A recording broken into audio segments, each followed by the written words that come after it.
சாப்பிட ஏதாவது தாயே. இது வாராகியோட சோதனை.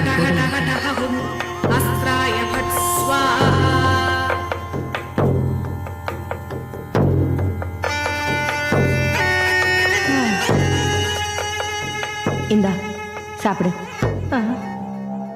பூஜைக்கு வச்சிருக்க பழத்தை கொடுக்கறியே, பின்ன பூஜை நேரத்துல வந்து கேக்குறியே? ஏமா சாமிக்கு படைக்காம எனக்கு தரலாமா? உனக்கு கொடுக்கறதே சாமிக்கு படைக்கிறத நினைச்சுக்கலாமே. என்னம்மா, தெய்வமும் மனுஷனும் சமமாயிடுமா தாயே? மனுஷனும் தெய்வம் ஆகலாம், தெய்வமும் மனுஷன் ஆகலாம். இப்போ உன்னோட வருகை கூட தெய்வத்தோட சோதனையா இருக்கலாமே. என்ன தாயே நீ, தெய்வம் சோதிச்சா தாங்க முடியுமா தாயே? சோதிக்கிற தெய்வத்து மேலே பாரத்தை போட்டுட்டா சோதனையில ஒரு சுகம் இருக்கே. நீ வாராகி உபாசிகையா? இன்னையில இருந்து அந்த நிலைக்கு என்ன நான் தகுதிப்படுத்திக்க போறேன்.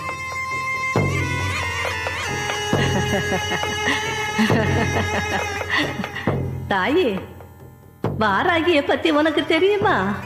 வந்திருக்கே, சொல்லு. ஏமா, நான் அதை சொல்லத்தான் வந்திருக்கேன்னு. எப்படி சொல்ற? பசின்னு கேட்ட, பழத்தை கொடுத்த. நீ பசிச்ச உணர்வையும் பிரதிபலிக்கல, பழத்தையும் என்கிட்ட இருந்து வாங்கல. அதை வச்சுதான் யூகிச்சேன்.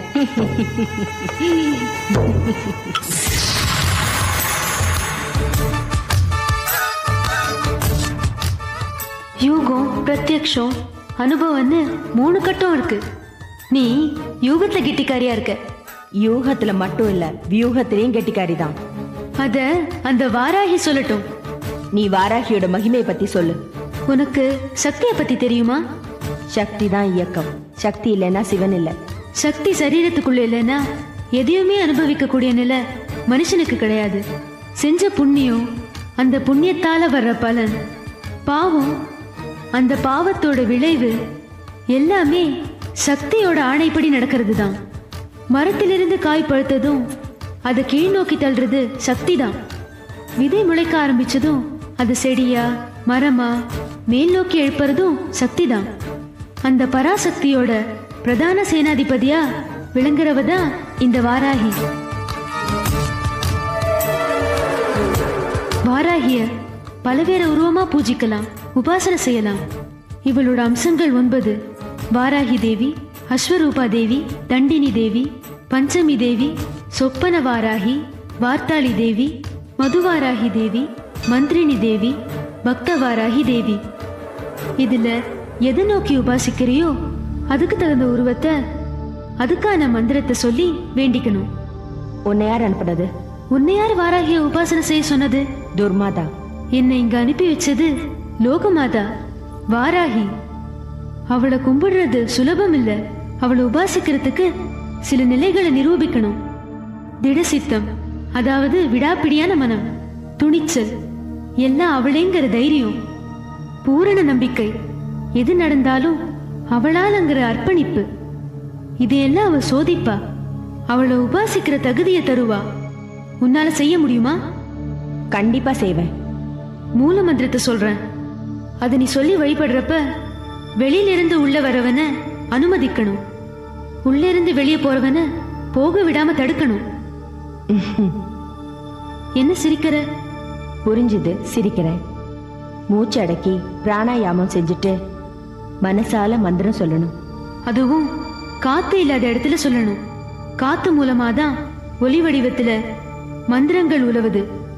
பகவான் கிருஷ்ணர் அர்ஜுனனுக்கு தனியா சொன்ன பகவத்கீதை கூட தேர்கொடியில இருந்த வாயுபுத்திரன் அனுமான் மூலமா தான் உலகத்துக்கு தெரிஞ்சது. பாதாள பூஜையா செய், பூமிக்குள்ள இருந்து செய். அதுதான் முதல் கட்ட உபாசனை. இடையில ஏற்படுற தடைய விளக்க நீ உதவுவியா? கேட்டுட்ட, கண்டிப்பா செய்யறேன். வலிய வந்து உதவிடையே, நீ யாரோட அம்சம்?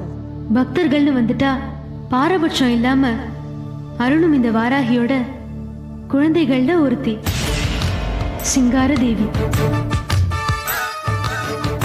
பக்திக்கு பலனும் உண்டு, பக்தனுக்கு சோதனையும் உண்டு. எண்ணியது எண்ணியபடி நடக்காது. அதன் வினைகளுக்கேற்ப அலசி ஆராய்ந்து வரம் தருபவள் வாராகி. இப்ப நான் சொல்ல போற மந்திரம் தான் முதல் கட்ட அழைப்பு மந்திரம். இத 1,00,000 தடவை பூமிக்குள்ள இருந்து காற்று வழியே மந்திரம் கசிந்து விடாமல் உன் உடலை காயக்கல்பம் செய்து கொள்ள உபாசனை செய். இந்த சிங்கார தேவி உனக்கு துணை இருப்பேன். ஓம் ஸ்ரீம் ஹ்ரீம் க்ளீம் வாராகி தேவியை நமக. ஓம் ஸ்ரீம் ஹ்ரீம் க்ளீம் வாராகி தேவியை நமக. ஓம் ஸ்ரீம் ஹ்ரீம் க்ளீம் வாராகி தேவியை நமக. ஓம் ஸ்ரீம் ஹ்ரீம் க்ளீம் வாராகி தேவியை நமக.